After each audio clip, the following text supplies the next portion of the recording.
Solution start कर चुके हैं जिसका हम पार्ट 5 ले रहे हैं।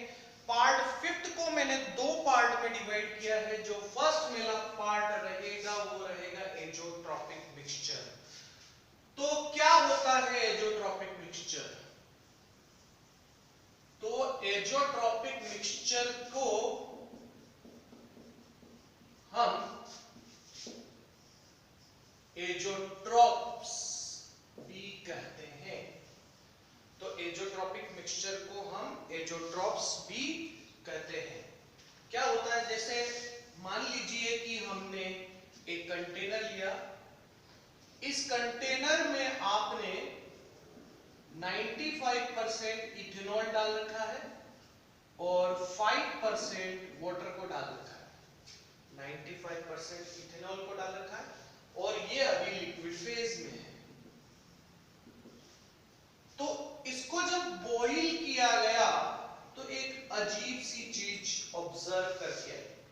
वो क्या है अजीब सी चीज? क्या ऑब्जर्वेशन में हमें क्या बात समझ में आई कि ये दोनों बॉइलिंग पॉइंट बॉइल एक ही टेम्परेचर पे बॉईल होने लगते हैं। एक ही टेम्परेचर पे बॉईल होने लगते हैं, यानी कांस्टेंट बॉइलिंग पॉइंट हो गया। इनका बॉइलिंग पॉइंट क्या हो गया? कांस्टेंट। जैसे इसका बॉइलिंग पॉइंट हो जाता है 78.2 डिग्री सेंटीग्रेड, जबकि हम इनकी बात करें इथेनॉल का बॉइलिंग पॉइंट होता है 78.5 डिग्री सेंटीग्रेड और वाटर का सब जानते हो 100 डिग्री सेंटीग्रेड। तो एक अजीब सी बात होने लगी कि इन दोनों का बॉइलिंग पॉइंट जो अलग अलग था, इस कंपोजिशन में दोनों का बॉइलिंग पॉइंट एक हो गया।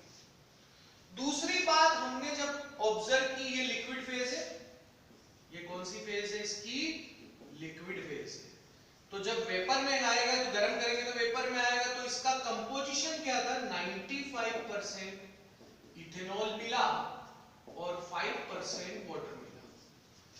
तो ऐसे मिक्सचर को हम एजोट्रॉपिक मिक्सचर कहने लग गए। मतलब क्या है? जिसका बॉइलिंग पॉइंट एक हो गया और वेपर फेज और ये इसका लिक्विड फेज और ये इसका कौन सा फेज हो जाएगा? Vapour phase. इसमें इन दोनों का देखो कंपोजिशन सेम है, 95.5 95.5। तो इसकी डेफिनेशन कैसे बनेगी? ये बाइनरी मिक्सचर होता है। कैसा मिक्सचर होता है ये? बाइनरी। बाइनरी मतलब इसके कंपोनेंट दो होते हैं, एक एक चीज क्लियर होनी चाहिए। दूसरा, हैविंग कांस्टेंट बॉइलिंग पॉइंट। इनका बॉइलिंग पॉइंट कांस्टेंट हो जाता है। तीसरा, having same composition in liquid phase और वेपर फेज। और एक और चीज मैं यहां लिख देता हूं, do not separated by fractional distillation. ठीक है, do not separated by fractional distillation. तो बताइए इसकी डेफिनेशन। एजोट्रॉपिक मिक्सचर का दूसरा नाम क्या होता है? एजोट्रॉप्स। ये कैसा मिक्सचर है? सर बाइनरी है। ठीक है, क्योंकि इसके कंपोनेंट दो हैं।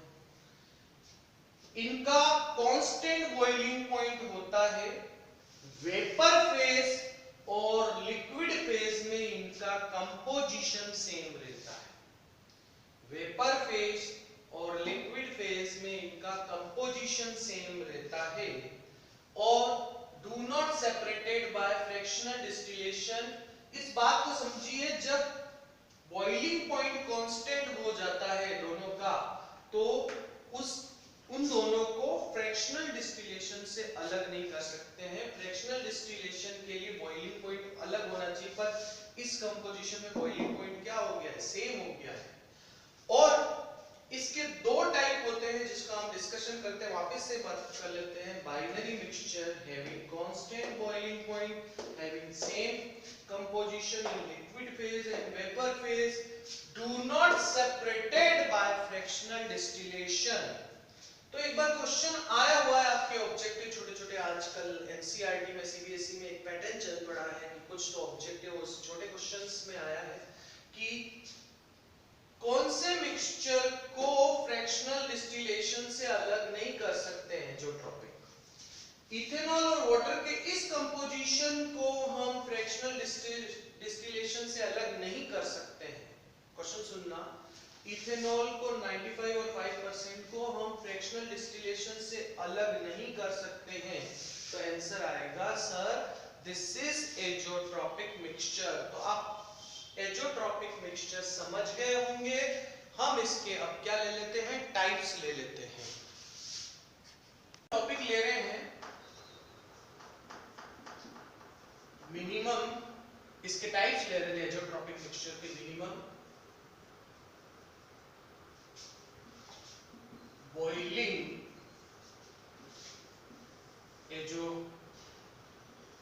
एजोट्रॉप्स। दूसरा कौन सा इसका पार्ट है मिनिमम, तो maximum boiling azeotropes. Minimum boiling azeotrope और मैक्सिमम बॉइलिंग एजोट्रॉप।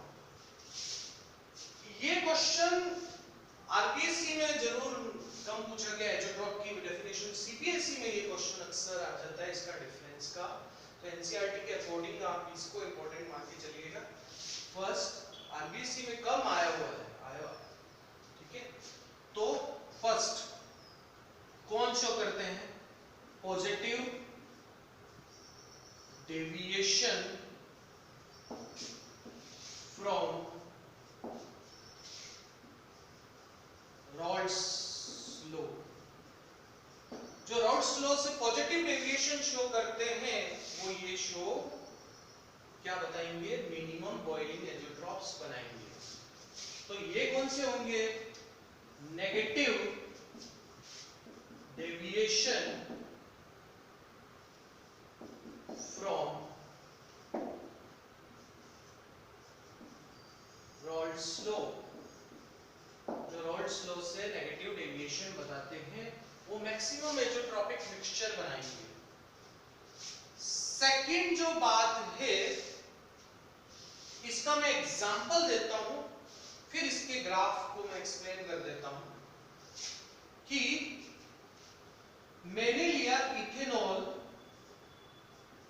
95%, जिसका बॉइलिंग पॉइंट आपको पता है 78.5 डिग्री सेंटीग्रेड। दूसरा है 5% वाटर, इसका बॉइलिंग पॉइंट 100 डिग्री सेंटीग्रेड। और मिक्सचर का बॉइलिंग पॉइंट कितना आया था, 78.2 डिग्री सेंटीग्रेड। कुछ बुक 78 लिखती हैं। तो कुल मिला के ये है कि मिक्सचर का बॉइलिंग पॉइंट उसके कंपोनेंट के बॉइलिंग पॉइंट से कम हो जाता है, that is called minimum boiling azeotrope. Mixture का बॉइलिंग पॉइंट उसके कंपोनेंट के बॉइलिंग पॉइंट से क्या हो गया, कम हो जाता है। तो थर्ड आप इसकी डेफिनेशन बनाएंगे, जो मैं लैंग्वेज बोल रहा हूं उससे समझ के बनाएंगे आप। और फोर्थ, ये ऐसा क्यों होता है उसको भी डिस्कस करेंगे। मिक्सचर का बॉइलिंग पॉइंट उसके कंपोनेंट के बॉइलिंग पॉइंट से कम होता है। देखो 78.5 से 78.2 कम है, 100 से भी है कम है, तो इसको हम मिनिमम बॉइलिंग एजोट्रॉप कहते हैं। और ऐसा क्यों हो जाता है उसके रीजन को हम डिस्कस करते हैं। पहले मैं थर्ड पॉइंट उधर तक समझाऊंगा, फिर मैं उसके ग्राफ से इसको एक्सप्लेन करूंगा। मेरे पास थोड़ी सी जगह कम पड़ रही है। नेगेटिव डेविएशन फ्रॉम रॉल्ड्स वाले जो होते हैं मैक्सिमम बॉइलिंग एज़ोट्रॉप बनाते हैं, इनका बॉइलिंग पॉइंट बढ़ जाता है। जैसे 68% नाइट्रिक एसिड लिया जिसका बॉइलिंग पॉइंट होता है 83 डिग्री सेंटीग्रेड, ठीक है, और मैंने रिमेनिंग 32% वाटर लिया, इसका जो बॉइलिंग पॉइंट होता है 100 डिग्री सेंटीग्रेड, पर इसके मिक्सचर का जो बॉइलिंग पॉइंट आया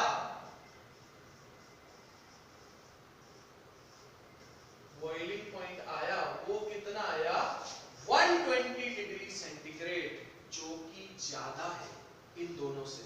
यानी डेफिनेशन कहां से स्टार्ट होगी, मिक्सचर का बॉइलिंग पॉइंट उसके कंपोनेंट के बॉइलिंग पॉइंट से ज्यादा होता है। क्यों होता है उसको डिस्कशन ग्राफ से होगा। अभी इसके टाइप्स और ये इसके एग्जांपल हैं, परफेक्ट यही एग्जांपल है, इससे बाहर आपको कुछ भी नहीं याद रखना है, ये एक एक एग्जांपल ही याद रखना है, इसमें से ही पूछा जाता है, इससे बाहर ना एनसीईआरटी पूछती है ना राजस्थान बोर्ड पूछता है। पॉजिटिव डेविएशन वाले मिनिमम बॉइलिंग एज़ोट्रॉप बनाते हैं, नेगेटिव डेविएशन वाले मैक्सिमम बॉइलिंग एज़ोट्रॉप बनाते हैं। मिक्सचर का जो बॉइलिंग पॉइंट है उसके कंपोनेंट के बॉइलिंग पॉइंट से कम होता है, मिक्सचर का बॉइलिंग पॉइंट उसके कंपोनेंट के बॉइलिंग पॉइंट से ज्यादा होता है। अब आता है रीजन कि ऐसा क्यों होता है, तो उसको पहले आप इसको लिख लीजिए, फिर मैं इसको ग्राफ से एक्सप्लेन कर देता हूं। इसका भी स्क्रीनशॉट ले लीजिए, बहुत ही मस्त है ये टॉपिक, आपको मजा आएगा कि आपको पता पड़ेगा कि हाँ नेचर में कैसे कैसे चीजें हो सकती हैं, होती हैं, जिससे आपका ऑब्जर्वेशन चेंज होगा नेचर को देखने का। और कोई भी साइंटिस्ट बनता है या कोई भी जो अच्छा काम करता है या नई चीज बनाता है, उसको वो हमेशा नेचर को ऑब्जर्व करता है, नेचर के ऑब्जर्वेशन से ही सारी चीजें आती हैं। देखिए हमने राउल्ट्स का रूल पढ़ा था, उससे पहले मैं एक चीज बता देता हूं कि जो वेपर प्रेशर होता है इनवर्सली प्रोपोर्शनल होता है किसके, बॉइलिंग पॉइंट के। वेपर प्रेशर बढ़ता है तो बॉइलिंग पॉइंट कम हो जाता है, इनवर्सली प्रोपोर्शनल रहता है, क्योंकि ये एक प्रेशर है जो बॉइल होने में थोड़ी सी प्रॉब्लम क्रिएट करता है। राउल्ट्स लॉ क्या था, P not A P not B XA ये 1 था तो XB कितना होगा 0, क्योंकि टोटल 1 होना चाहिए। XB यहाँ पे 1 है, XA चलो यहाँ पे 0 है तो XB यहाँ पे क्या हो जाता है 1। इस तरह से हमने ग्राफ बनाया था, देखिए ये वाला ग्राफ यूं चला था और राउल्ट्स इस ग्राफ को कहता है। तो अभी मुझे जो ग्राफ चाहिए वो राउल्ट्स का ही चाहिए, तो मैं इसी ग्राफ को ले रहा हूँ, मैं ग्राफ ये ले रहा हूँ। अब ये पॉजिटिव डेविएशन वाली बात कर रहे थे, ये पॉजिटिव डेविएशन आ रहा है, देखिए पॉजिटिव डेविएशन आया। पॉजिटिव डेविएशन पे जो ये पीक है, इससे जो कंपोजिशन बनेगा, ये वाला जो कंपोजिशन बनेगा वो मिनिमम एज़ोट्रॉपिक मिक्सचर कहलाएगा। अब यहाँ पे आप ऑब्जर्व कीजिए कि यहाँ पे वेपर प्रेशर क्या हो रहा है, बढ़ रहा है, तो बॉइलिंग पॉइंट यहाँ पे क्या होगा, कम होगा, इसीलिए इसको मिनिमम बॉइलिंग एज़ोट्रॉप का। तो फिफ्थ पॉइंट आपका जो होगा वो ग्राफ बनेगा, जिससे आप ये बता सकते हैं कि ये कंपोजिशन, पर्टिकुलर कंपोजिशन क्यों बना और वेपर प्रेशर इसका क्योंकि बढ़ रहा है। देखो वेपर प्रेशर इसमें बढ़ता है पॉजिटिव डेविएशन में, तो बॉइलिंग पॉइंट क्या होता है, कम हो जाता है। दूसरी तरफ अगर हम फिफ्थ पॉइंट की बात करें तो आपको ग्राफ अब याद होगा, P not A P not B XA is equal to 1 तो XB is equal to 0 तो XB is equal to 0 तो XA is equal to इधर 0 हो जाएगा तो XB 1 हो जाएगा। ये ग्राफ यूं चलता है, आपको राउल्ट्स का ग्राफ याद होगा यूं। तो मैं केवल इसी ग्राफ को कंसीडर कर रहा हूं, ये ग्राफ मैं डॉटेड ले लेता हूं। अब आपके नेगेटिव डेविएशन की बात करते हैं, ये नेगेटिव डेविएशन हो रहा है, जो सबसे नीचे आया ये आपको मैक्सिमम एज़ोट्रॉपिक मिक्सचर का कंपोजिशन देगा। और आप इस ग्राफ पे देखिए वेपर प्रेशर टेम्परेचर क्या हो रहा है, कम, तो बॉइलिंग पॉइंट क्या होगा, ज्यादा। That's why maximum boiling azeotrope. तो minimum boiling azeotrope positive deviation वाले बताते हैं, ये नेगेटिव डेविएशन, देखो पॉजिटिव डेविएशन वाले बता रहे हैं, नेगेटिव डेविएशन वाले बता रहे हैं। इसमें मिक्सचर का बॉइलिंग पॉइंट उसके कंपोनेंट के बॉइलिंग पॉइंट से क्या हो जाता है, कम, और इसमें मिक्सचर का बॉइलिंग पॉइंट उसके कंपोनेंट के बॉइलिंग पॉइंट से ज्यादा हो जाता है। मैंने आपको इसके दोनों एग्जांपल बताए हैं, इसके टाइप्स बताए हैं। अब आप नेक्स्ट पॉइंट जो ले रहे हैं अपन, जो इसका सेकंड पार्ट ले रहे हैं, पार्ट 5 का, जिसमें मैंने एजोट्रॉप्स के अलावा अब एक बहुत इंटरेस्टिंग बात अपन डिस्कस करेंगे, कोलिगेटिव प्रॉपर्टी, और उसमें भी एक ही कोलिगेटिव प्रॉपर्टी को डिस्कस करेंगे, relative logging off boiling point. तो सेकंड पॉइंट आपका जो है कोलिगेटिव प्रॉपर्टीज। तो पहला क्वेश्चन आपका कि क्या होता है कोलिगेटिव प्रॉपर्टी, प्रॉपर्टीज क्या है, किसकी प्रॉपर्टीज? सबसे पहली बात, प्रॉपर्टीज ऑफ डाइल्यूट सॉल्यूशन, या केवल सॉल्यूशन कह दोगे तो भी चलेगा, ये डाइल्यूट सॉल्यूशन की प्रॉपर्टी है। Second, which depend upon number of solute particle, number of solute particle do not depend upon nature and chemical composition of solute particle, do not depend upon number of solute particle। देखिए, इसको explain करने के लिए मैं आपको एक अच्छा सा एग्जांपल दे देता हूं, उसके बाद कोलिगेटिव प्रॉपर्टी स्टार्ट करते हैं। क्या मतलब है इसका? अगर हमने दो सॉल्यूशन लिए हैं, ये नमक का सॉल्यूशन है, ये पोटेशियम साइनाइड का सॉल्यूशन है, इसमें पोटेश दोनों मिला के, आयन मिला के 100 पार्टिकल हैं, माना कि, ठीक है, ये हमने केवल एक एज्यूम किया है, इसमें भी 100 पार्टिकल है। बहुत अच्छा एग्जांपल है, आप समझना। अब इनके पार्टिकल सेम हो गए तो कोलिगेटिव प्रॉपर्टी भी सेम हो जाएगी। कौन कौन सी होती है उसका डिस्कशन भी है। तो बात समझना, इनका नेचर दोनों का अलग है। NaCl नमक पियोगे तो गला साफ हो जाएगा, KCl सबसे ज्यादा पॉइजनस, आप ही साफ हो जाओगे। दोनों का नेचर अलग है, केमिकल कंपोजिशन अलग है, लेकिन दोनों की क्या सेम है? Colligative property. क्यों सेम है? which depend upon number of solute particle।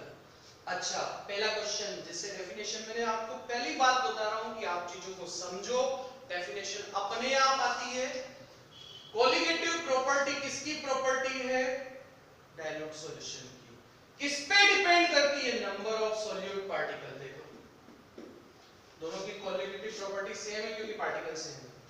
Do not depend upon nature, nature and chemical composition. देखो, दोनों का केमिकल कंपोजिशन अलग अलग है। वापस से बता देता हूं, किसकी प्रॉपर्टी है? डाइल्यूट सॉल्यूशन की। which depend upon number of solute particles, do not depend upon nature and chemical composition of solute particle। उनके केमिकल कंपोजिशन का कोई लेना देना नहीं होता है। यहां किसका लेना देना होता है? Number of solute particle. देखिए कोलिगेटिव प्रॉपर्टी के बारे में हम और डिटेल पढ़ेंगे। अभी मैं एक डेफिनेशन लेके ही इसको छोड़ रहा हूं, इसकी डिटेल, क्योंकि हम वहां तक पहुंच जाएंगे जहां मैं उस चीज को एक्सप्लेन कर सकूंगा इसके क्वेश्चंस को। तो कौन कौन सी कोलिगेटिव प्रॉपर्टीज आप पढ़ेंगे इस चैप्टर में? रिलेटिव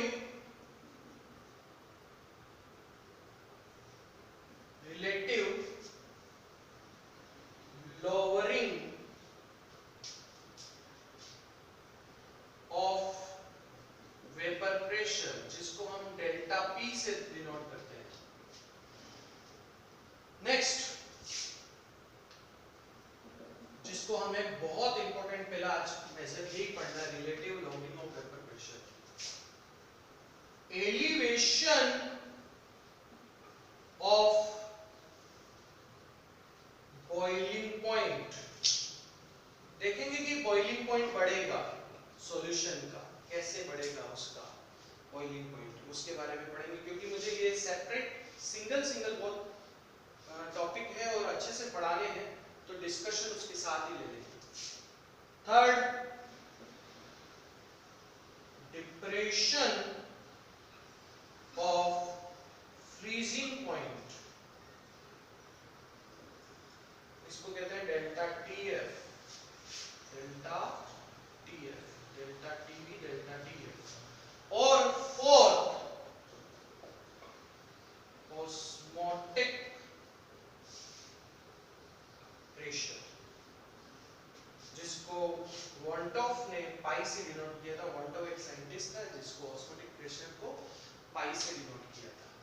तो सबसे इंपॉर्टेंट बात, बच्चे पूरा चैप्टर पढ़ जाते हैं, उनसे पूछा जाता है कोलिगेटिव प्रॉपर्टी किस पे डिपेंड करती है?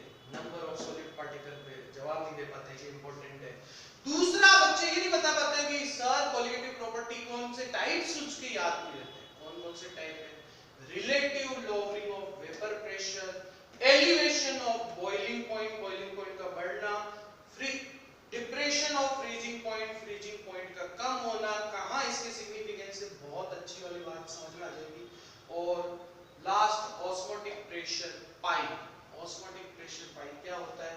ये है आपकी कोलिगेटिव प्रॉपर्टी, ठीक है। और फर्स्ट अपनी जो कोलिगेटिव प्रॉपर्टी स्टार्ट कर रहे हैं वो है relative lowering of vapour pressure. क्या लेंगे अपन? Relative lowering of vapour pressure, ठीक है। वो देखना बस। चलिए, आज हमें जो स्टार्ट करना है वो है रिलेटिव lowering of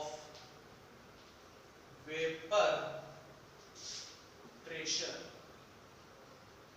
क्या स्टार्ट कर रहे हैं? Relative lowering of vapor pressure। Relative lowering of vapor pressure को शॉर्ट में आप पढ़ोगे PLVP। अक्सर न्यूमेरिकल में भी ये लिखा हुआ आ जाएगा, तो short form relative lowering of vapour pressure याद रखिएगा, इस तरह से चलेगा। हम डिस्कशन कर चुके हैं कि मैंने इधर वाटर लिया, वाटर का मतलब अभी मैं लेता हूं प्योर सॉल्वेंट। ये क्या लिया मैंने? प्योर सॉल्वेंट, ठीक है। मैंने वाटर लिया है और उसका P नॉट यानी उसका वेपर प्रेशर, अब इसी वाटर के अंदर मैंने यूरिया मिला दिया। क्या मिला दिया? Urea, non volatile solute. तो यूरिया मिलाने पर ये देखो यहां पे केवल वाटर के पार्टिकल हैं, यहां पे यूरिया और ये यूरिया वाटर, इस तरह से यूरिया और वाटर के पार्टिकल है, दोनों के पार्टिकल है। तो ये सॉल्यूशन बन गया, ये सॉल्वेंट था, इसका वेपर प्रेशर, और आपको पता है सॉल्यूशन का वेपर प्रेशर उससे कम होगा। तो सॉल्वेंट का वेपर प्रेशर सॉल्यूशन के वेपर प्रेशर से ज्यादा होता है, यानी सॉल्यूशन का वेपर प्रेशर कम होता है। क्यों कम होता है? यहाँ पे वाटर है तो यहाँ पे वाटर के उड़ने के एस्केप का सरफेस एरिया ज्यादा है, बीच में यूरिया या सोल्यूट आ गया तो उसके एस्केप का एरिया क्या हो जाता है? कम हो जाता है। हमने इसका डिस्कशन पहले कर रखा है, पर ध्यान रखिए प्योर सॉल्वेंट का वेपर प्रेशर सॉल्यूशन के वेपर प्रेशर से ज्यादा होता है। प्योर सॉल्वेंट का वेपर प्रेशर सॉल्यूशन के वेपर प्रेशर से ज्यादा होता है। प्योर सॉल्वेंट का वेपर प्रेशर सॉल्यूशन के वेपर प्रेशर से ज्यादा होता है। ये 100 है, ये 80 है, तो कम हो गया। अब लॉवरिंग ऑफ वेपर प्रेशर कैसे निकालोगे? डिफरेंस निकाल लेंगे। कैसे निकालेंगे? P में से ये P नॉट को क्या कर देंगे? माइनस कर देंगे। ये लॉवरिंग ऑफ वेपर प्रेशर आ जाएगा। Relative lowering of vapour pressure क्या होगा?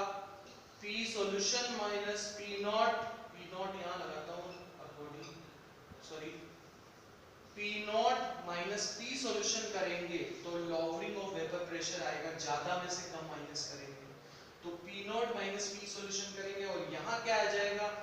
P not minus P solution upon P not, P not minus P solution upon P not. ठीक है बच्चों, इसको एक बार लिख लीजिए। Relative lowering of vapour pressure क्या होता है? P not minus P solution upon P not होता है।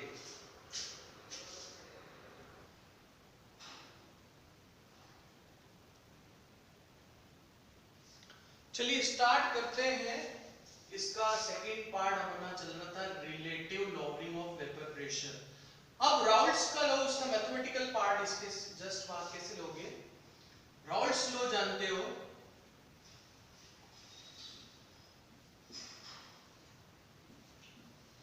ये था P solution is equal to P not A x A plus P not B x B, और P नॉट B अगर non volatile है तो उसका वेपर प्रेशर 0 होगा। देखिए इसका डिस्कशन अपन ने ये किया था, एग्जांपल वापस दे देता हूं कि यहां मैंने यूरिया भरा है, वो क्या होता है? सॉलिड होता है। तो क्या सॉलिड की वेपर बनेगी? सॉलिड की वेपर नहीं बनेगी, तो ये 0 हुआ, तो ये पूरा फैक्टर क्या हो गया? 0। तो मेरे पास आ गया P solution P not A x A। अब आप जानते हैं XA प्लस XB कितना होता है? ये 1 होता है। ठीक है, तो 1, तो मुझे अगर XA निकालना है तो 1 माइनस क्या आ जाएगा? XB, जिसको मैं यहां रख देता हूं। तो PS is equal to P not A 1 minus XB। ठीक है, ये रिलेटिव लॉवरिंग के साथ साथ राउल्ट का सेकंड लॉ को भी लैंग्वेज पार्ट यही का यही आता है, ये रिपीट होता है इसमें। PS is equal to P not A x B। अब मुझे इसको इधर लाना है, ये प्लस में हो जाएगा PS plus P not A x B is equal to P not A। अब इसको इधर ले आइए तो क्या बनेगा? P not A x B is equal to P not P solution, तो लास्ट में ये P नॉट A है, P नॉट D नीचे ले आइए, P not A P solution, इसको मैं नीचे ला रहा हूं। अब आप इसको जानते हैं, ये क्या है? ये relative lowering of vapour pressure है, तो मैं इसको ऐसे भी लिख सकता हूं, देखिए simple, P not minus P solution upon P not. ये हमेशा किसके लिए रहता है? सॉल्वेंट के लिए रहता है। तो आप लास्ट में कह सकते हैं कि mole fraction of solute in solution, और सॉल्यूट भी कैसा? Non volatile. ठीक है, mole fraction of solute in solution is equal to relative lowering of vapour pressure, ये इसका स्टेटमेंट आएगा। जो रॉल्स लॉ भी हो गया, हमारा relative lowering of vapour pressure भी आ गया, और इसी के बेस पे न्यूमेरिकल होते हैं। वापस समझिए, mole fraction of solute in solution is equal to relative lowering of vapour pressure. कैसे इस पे न्यूमेरिकल बेस्ड होते हैं, एक बार आप इसको लिख लीजिए, शॉर्ट स्क्रीनशॉट ले लीजिए, फिर अपन इसका डिस्कशन ले लेते हैं। देखिए, लिख लिया होगा आपने। देखिए, relative lowering of vapour pressure is equal to mole fraction of solute. चलिए इस पे अपन मैथमेटिकल पार्ट इसको आगे बढ़ाकर कैसे न्यूमेरिकल अपने अप्लाई होते हैं वो भी डिस्कस कर लेते हैं। देखिए, P not minus P solution upon P not is equal to क्या होता है, XB, और XB is equal to B के मोल सॉल्यूट के mole, B total mole, mole fraction आपको निकालने आता होगा, उसके mole divided by total mole. अब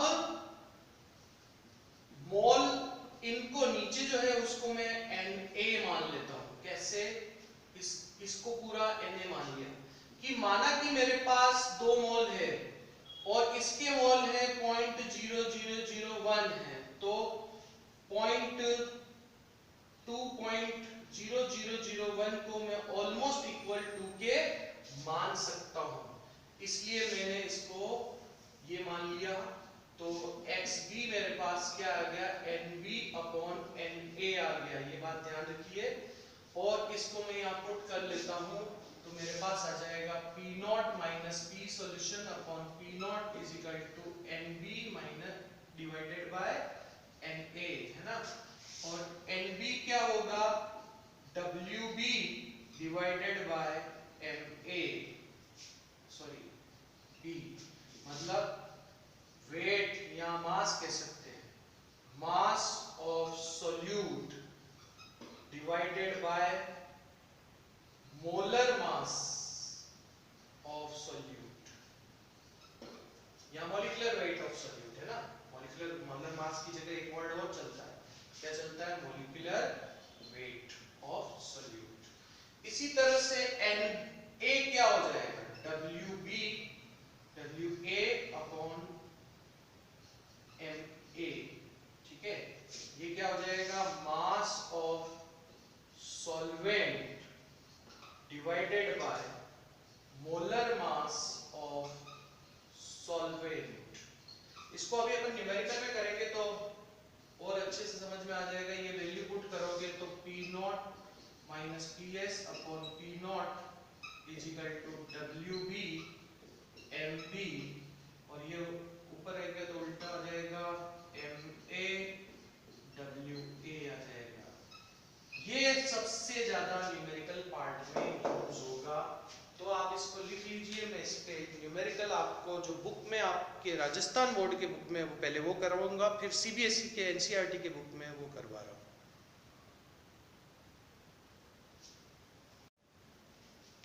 चलिए, vapour pressure, relative lowering of vapour pressure पे एक क्वेश्चन कर लेते हैं। ये बुक का एक एग्जांपल है। Vapour pressure of pure benzene is 0.850 bar. Bar is the unit of pressure, है ना। 0.5 gram non volatile solute dissolve in 0.39 gram of benzene. Calculate molar mass of solute. solute का हमें क्या निकालना है, मोलर मास निकालना है। देखिए कैसे, सबसे पहले आपने मतलब समझिए कि ये P प्योर है, तो ये क्या हो गया, P नॉट हुआ मतलब, और जब हमने 0.5 ग्राम निकाला तो इसका वेपर प्रेशर कैलकुलेट, इस वेपर प्रेशर एंड एक चीज और दे रखी इस क्वेश्चन में, वेपर प्रेशर ऑफ सॉल्यूशन 0.845 बार, ये भी दे रखा है। तो देखिए P नॉट ज्यादा है और P सॉल्यूशन कम है, तो आप किस पे जाएंगे, relative lowering of vapour pressure पे जाएंगे। समझ में आ रही बात? तो हमें क्या दे रखा है, P नॉट दे रखा है, कितना दे रखा है 0.850 बार, फिर P सॉल्यूशन दे रखा है, P सॉल्यूशन 0.845 बार, ठीक है। अब आपको WA दे रखा है, WA भी दे रखा है, कितना बेंजीन के लिए 39 ग्राम बेंजीन है, और बेंजीन का मोलर मास, सॉल्वेंट का मोलर मास अगर बेंजीन ले तो C6H6 होता है, तो कार्बन हो गए 12 × 6 और हाइड्रोजन 1 × 6, टोटल आएगा 78, तो ये मोलर मास बेंजीन का निकाल लिया। अब आपके पास सॉल्वेंट है, सॉल्वेंट का मास दे रखा है, कितना दे रखा है 0.5 ग्राम दे रखा है, और मोलर मास निकालना है सॉल्वेंट का, क्वेश्चन ये है। तो हम formula relative lowering of vapour pressure पे पता है, P not minus P solution upon P not is equal to XB आएगा, ठीक है। तो P not minus P solution upon P not is equal to XB, ये आपके पास है 0.850 माइनस 0.845 डिवाइडेड बाय 0.850, और इसको अपन लिख सकते हैं WB अपॉन MB, याद होगा हमने फॉर्मूला लास्ट किया था, MB अपॉन WA, याद होगा आपको, ये भी सब एक सॉल्वेंट के रेस्पेक्ट में, सॉल्यूट के रेस्पेक्ट में, तो 0.850 0.845 डिवाइडेड बाय 0.850, सॉल्यूट कितना है, इसका 0.5 है, इसका मोलर मास हमें निकालना है, और मोलर मास 78 और ये 39, जब आप इसको कैलकुलेट करेंगे तो ये आएगा 170, कितना आएगा 170, 170, इसकी यूनिट होती है ग्राम पर मोल, मोलर मास की यूनिट क्या होती है, ग्राम पर मोल। इस तरीके से हम वेपर प्रेशर को कैलकुलेट कर सकते हैं, और आपको मोलर मास को कैलकुलेट कर सकते हैं। सबसे इंपॉर्टेंट है कि फॉर्मूला अप्लाई कैसे होगा, आप देखिए कि पहले प्रेशर, वेपर प्रेशर ज्यादा है और उसके बाद कम हो रहा है, तो उस तरह से हम इसको क्या कर लेते हैं, कैलकुलेट कर लेते हैं। बच्चों कॉन्सेप्चुअल चीज को पढ़ोगे तो बहुत अच्छा लगेगा, आराम से हो जाएगा। कुछ अगर न्यूमेरिकल और भी करने होंगे तो मैं आपको कुछ न्यूमेरिकल इसके साथ और अटैच कर जाऊंगा, और आज हम यहीं तक रखते हैं क्योंकि कंटेंट इतना हो गया कि आपको पढ़ने के लिए कुछ टाइम चाहिएगा। सबसे इंपॉर्टेंट है कि लाइक करो, शेयर करो, ये दोनों पॉइंट इंपॉर्टेंट है कि लाइक करने पर और शेयर करने पर क्या होता है, मोटिवेशन मिलता है, आप सब मोटिवेट होंगे कि आपको देख के दूसरे बच्चे पढ़ेंगे, ये सबसे ज्यादा इंपॉर्टेंट है।